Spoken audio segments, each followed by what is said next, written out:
In a speech at the White House Tuesday, President Joe Biden blamed the COVID-19 pandemic and Russia's war in Ukraine for troubling economic news as he and his administration addressed mounting inflation and the rising of gas prices.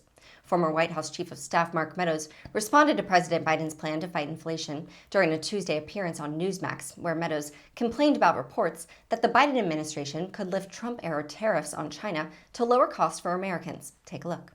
This was Joe Biden's plan today for inflation.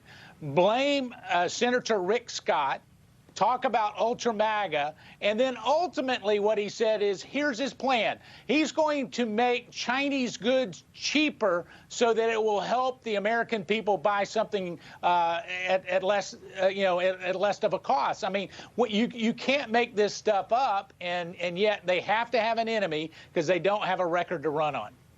Biden attacked Republicans for a plan put out by the head of the Senate GOP's campaign arm, rather than laying out any new proposals to combat the worst inflation the country has seen in 40 years.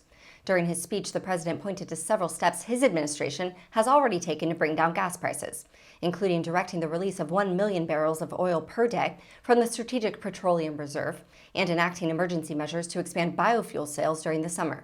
He also cited his proposals to raise taxes on billionaires and other super wealthy Americans, while simultaneously suggesting he would lower prescription drug prices for millions of Americans by letting Medicare negotiate drug costs.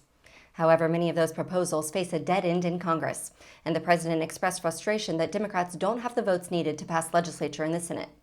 Biden also criticized Florida Senator Rick Scott's plan to raise taxes on working-class Americans and sunset programs like Social Security and Medicare, along with his calls for completing a border wall and naming it after the former President Trump. Thank you for tuning in to Raw Story TV. Please be sure to check out the headlines at rawstory.com.